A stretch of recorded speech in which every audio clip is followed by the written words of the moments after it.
Priscilla B. Shuler is the award-winning author of the international bestseller, Coimbra. This article is a follow-through on a previously published BREW post. Meet our author, Priscilla B. Shuler. BREW question: did you love reading books when you were little? Why or why not? Author's response: understand that, back in 1936-38, between my 4th and 6th year, our family was ill-prepared to offer me books of any ilk. I barely knew what a book was. It wasn't until after I was introduced to Dick and Jane readers in the 1st or 2nd grade that I realized there was another world besides my own. BREW question: at what age did you start reading books? What were your best memories of that time? Author's response: my father's Aunt Inez Bemis, grandmother Brannon's wealthy sister, a widow, that took my older sister Victoria to raise after I was born in 1932, came from Florida to Georgia to visit our family when I was around 6 to 7. Bearing gifts for my brother Forrest and me, I received an ocarina and a beautiful, colorful hardback A Child's Garden of Verses book. I am yet to recall the first 2 poems I memorized from that gift. I kept it until it literally fell to pieces. BREW question: what was the first book you loved reading? Why? Author's response: consider the above statement about the beautiful gift book from my great-aunt as being my first loved book. The dearth of books accessible to me was a matter of fact.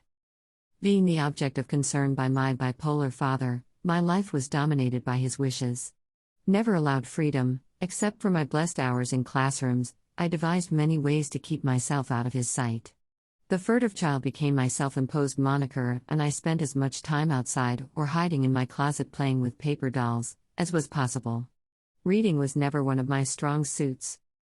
Once in high school I found I had a love of literature and reading the must-reads for my classes. I enjoyed the classics most. Dickens, Shakespeare, Poe, etc. Am guessing that we were steered only in the classic books' direction to peruse and produce our book reports. Poe was about as brutal as we got, Dickens gave me insight into man's inhumanity to man, and Shakespeare opened the netherworld of intrigue. In 1960-63, we were stationed in France and God provided our household with a full-time maid 5 days a week. It was there that I discovered the base library. Reading became an obsession with me, and I devoured books. For the life of me, I cannot recall any particular genre that spoke to me, but I did find a real escape and joy of the written word. With a husband and 4 children, I was suckered with books, and blessed beyond measure to have a wonderful, faithful maid. My baby girl's first words were French, and all the children became proficient in the language. We immersed ourselves into the culture, and because we embraced France, she embraced our family. BREW question: when did you first think about writing your first book? Why? Author's response: through our years of Army service, I, of necessity, wrote hundreds of letters to family and friends. Through these efforts I had some inkling that I enjoyed composing records of our joys and sorrows, as well as our adventures. Maybe this was the catalyst that proved to me that I, one day in the future, could really write something worthwhile. Upon retirement and that proverbial empty nest, at age 75 I decided to put pen to paper. I quickly wrote The Hunter, a short story based upon our eldest son's initial adventure with his uncles for an all-night foray into the watery river swamp in search of raccoons. I gave it to a publishing organization and they put together a very passable little book. Our family were all very happy with the effort and I bought enough copies to present them with their own edition. Since I figured I was now ready to write the big one, I penned out Two Can Play. While I was in the midst of this, I took a writing course from Longridge Writers Group, and made the mistake of signing up for learning to compose short stories and articles. But I stayed the course and my instructor, best-selling author, Deborah Simmons, gave me the assignment of writing a short story of an implausible situation to become feasible. I told her my idea of Two Can Play and she suggested I use another woman to become the spider to draw the philandering husband into her trap. I wrote the story per her suggestion and made a very passable grade, although they don't use any sort of grading system, on the attempt. However, once I finished the course, I expanded Two Can Play. I returned to my original premise of using the devious wife to transform herself into the femme fatale to lure her unsuspecting husband into her sexual web so strong that he couldn't extricate himself and he'd ultimately provide the divorce she was seeking. BREW question: what was the greatest obstacle you've encountered when you were writing your book? What made you overcome it? Author's response: I believe the greatest obstacle I'm continuing to overcome must be finding the time uninterrupted to work. I believe wives and mothers have the greatest, Most important jobs ever doled out to civilized man.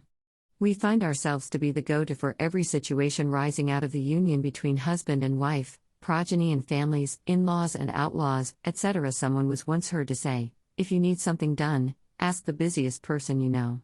I seriously doubt such snags will ever be overcome. Nor would I want to. I need my family as much, probably more, than they need me. BREW question: what pieces of advice can you give aspiring authors? What worked for you? Author's response: I'm a poor one to look to for advice.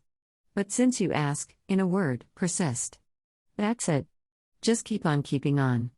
Dedicate yourself to persistence. One can do what one desires to do. Making up one's mind is paramount, and then persisting. BREW question: who are the authors or books that had the greatest influence in your own writing? Why? Author's response: since I write my own style and from my own worldviews and experiences, I really cannot pin down any author, writing strategy, or etc. Hence, let's suppose that every book I've ever read, every conversation ever spoken, every interaction with my fellow beings, animals included, are to be held responsible for the content as well as the fashion in which I ultimately produce my books.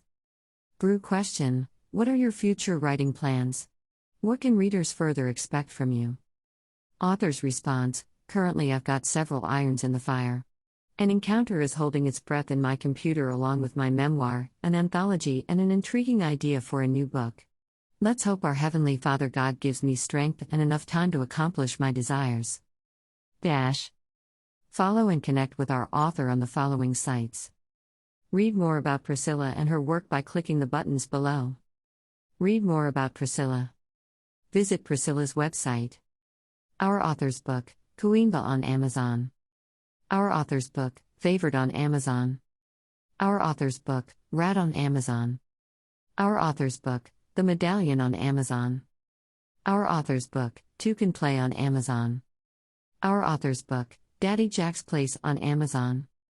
Our author's book, The Hunter, on Amazon. Connect with the Chrysalis BREW project. Promote your book with us.